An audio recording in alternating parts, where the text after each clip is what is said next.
So it's going to be San Miguel Beer against Terrafirma Jeep. Trying to get back on track are the Beermen. So the man who's out of that starting lineup is Chris Ross from the regulars of San Miguel. Outside shot from Aldrich Ramos. That's what he does best. Nino Canaleta. And they were leading that team when I think it was still called Kia. Yes, Diba? tama. Diba? Alam mo, hindi lang sa points pati yung rebounding niya. In the first 2 games, na out-rebound ni trade, nakita natin yung San Miguel player, easy penetration and rebounding now. Because there's a huge advantage mo be an effective operator inside, and that will open up a lot of shots for his shooters. Lassiter will score. Kabagat will... Inside to Mo. He handles, gets the basket inside. One of the best at giving an entry pass. Di pumasok yan. Here, once again to Mo. Another lay-in for Moala. And Jonadel Cardell immediately looking at the officials' table, signaling for the timeout. All of a sudden, so you need to adjust. Exactly what Dennis said, Coach Leo Oftria. Now a bit short-handed, but there are guys on that team who can still fill it up. It's obviously a bad development as far as the... And what about the fans? Every basketball-loving fan loves the game of Terrence Romeo because of his... exchange of 3-pointers, one by McCarthy, the other by Arwin Santos. CJ Perez straight into the heart of the defense. Not intimidated at all by Mo Tautua. Gets that to go. Can you imagine? And you look at his numbers by themselves, they're decent. Pero di ba, #1 pick So iba talaga yung expectations para rito. Look at Marshall Laffiter nailing another 3-pointer. Expectations dyan, lalong-lalo na yung performance ng 3 players na pinig last draft, di ba? You're not just talking about CJ. Here in his sophomore season. Wami, Tiongson, 3 para sa Terrafirma. Johnson goes baseline, nasaraduhan na dapat, but instead, Mo Tautua went outside of the playing floor at na-reverse man ito si Wami. At hindi dapat nakakashoot ng madali yun. Cabagnot now finds Laffiter in motion, knocks down another 3-pointer to break. Johnson bouncing over to Gabaini, hesitated but went up and scored anyway. That's 2 baskets inside against Roosevelt. Inside to Mo. Another basket para kay Tautua.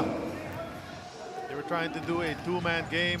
They were successful a couple of times before that. And look at this guy. You talk about hot shooting in the bubble. Chris Roffjeff took it away from Kobuntin. Laffiter wanted another Mintis. Arwin Santos on the follow. Gets that one to go. Johnson with 5 to shoot. What's he gonna do? He leans in, takes the J. Pasok yan para kay Wami. Now he has to guard Chris Ross, but now there's that switch. Kick out to Tres Sumal. Kaya nga Tres Sumal Halos matic na yan para kay Von. Ngayon, kailangan talaga for him to get his teammates involved. Now Reden Seldorf turn to make a shot after this first period in the driver's seat against the Jeep, 32-24. Energy drink, nothing on the offensive end for the Jeep. Good defense from Wami, but tapped it to the wrong guy. Jello Alulino, who just checked into the game to start the second period and knocked. You see that it was Mo Tautua passing inside to the smaller guy on that play. Here's Kobuntin off the glass. Glenn gets it to go. Nice penetration. The initial attack, he was fouled, went to the free throw line. The second one, he made sure. Against Kobuntin. He'll step back for the jumper and bam, gets it to go. That's a nice move. Very productive college program, San Beda Red Lions. So he has it. So does this guy. Pangalawang tref na. Tie the league record. Tapos nag-carry over pa yan sa next game. So parang 9 straight or 10 straight yata siya overall. Yes, bago very siya nagmintis. unassuming guy. I followed his career.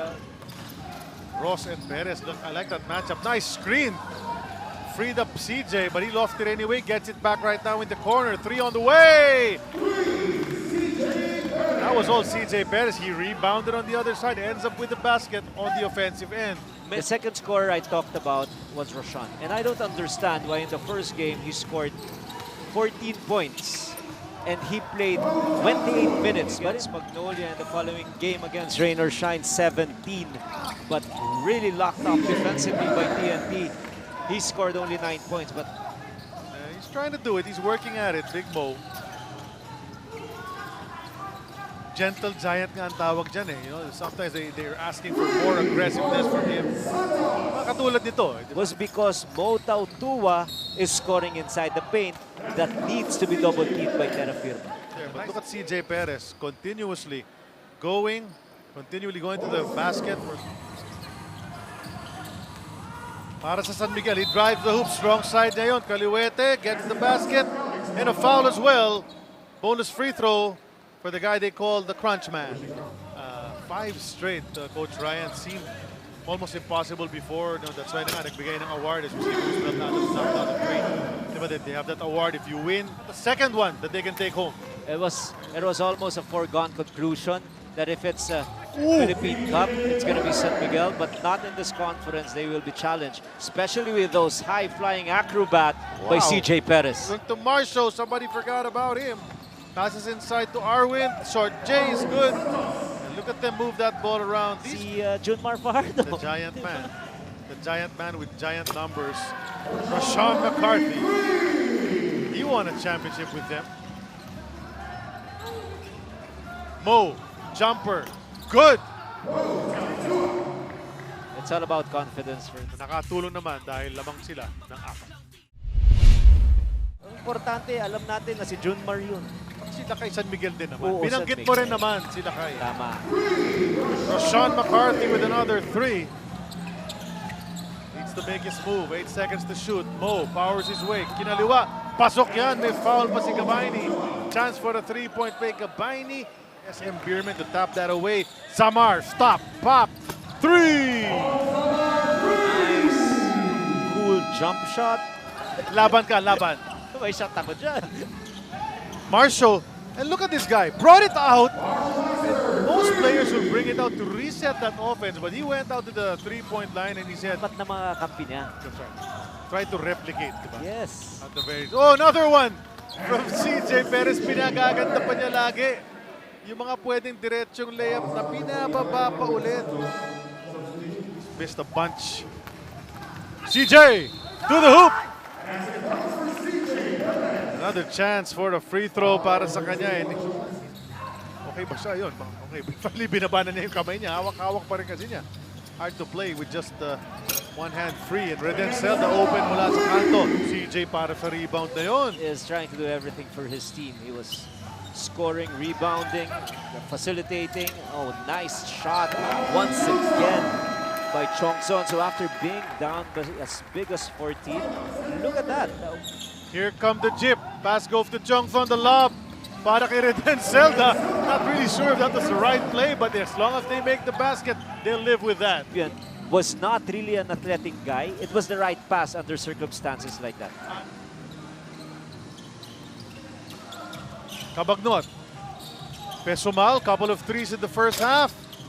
Add another one here in quarter number 3. Up ahead to CJ. Inside to Aldrich. Blocked from behind. Chris Ross. And what an effort from Chris Ross. A lot of these guys are still shaking off. Yes. As we begin these games in the bubble. Just a week, a little over a week. But this guy, mukhang wala ng kalawang eh. Panay ang pasok ng tres.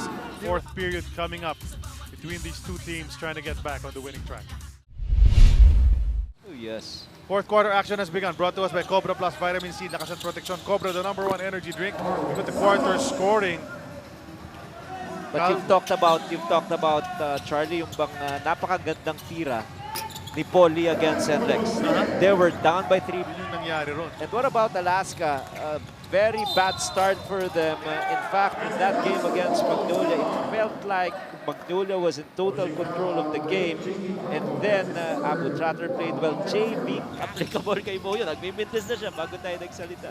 Roosevelt, that's a jumper from the right side. So you Oh yes, and not only that, what about the losing, the longest losing of Magnolia? And you know, the game's really close. Those free throws mean something, and then Arwin Santos easy layup on the other side. Continuing to put up points quietly. Itong si Arwin Santos, the lead is back up to 7. He's another one of those guys who are supposed to hit those free throws. That's correct. Marshall. To the hoop, basket, chance for the three-point play. And that really hurts. Ganyan. I wonder why that's happening right now. But Well, it's part of their protective gear. Some, may, Okay ka ano, ba? may ma-hold yung impact. walang bungi. Oo, importante yun. Fun. But the three-pointer is really his thing, and he's doing it tonight. Yes. And so is this guy, Aldrich Ramos. So three-pointers. Kaya nila mag-20-25.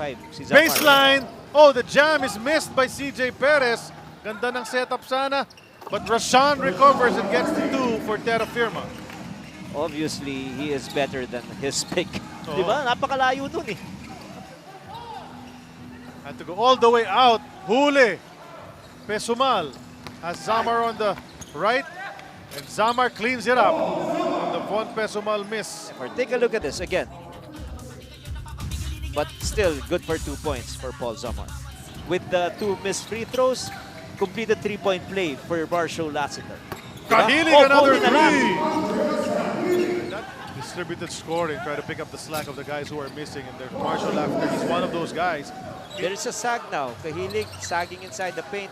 Guys will be open. Let's see what Mo will do. Oh, And what they a shrug it move. off. Oh, What a nice. move. That Very was- nice post move up. CJ going underneath once again. This time, it was Mo Tautua yung iniwasan niya. 3 times he's done that kind of drive to the hoop. Same result. Kahilig baseline drive.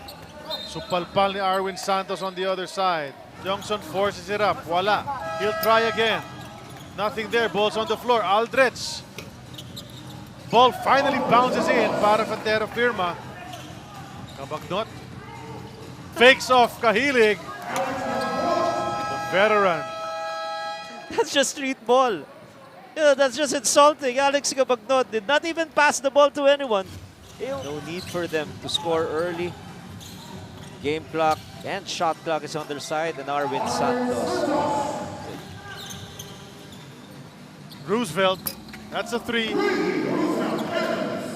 Dito sila sa bubble. Just need to get some wins though. Put Oh, 2 and put that 1. on the board. Sorry, 2 and 1. 1. That's right. They have to get wins on the board. There's CJ getting another 2 points.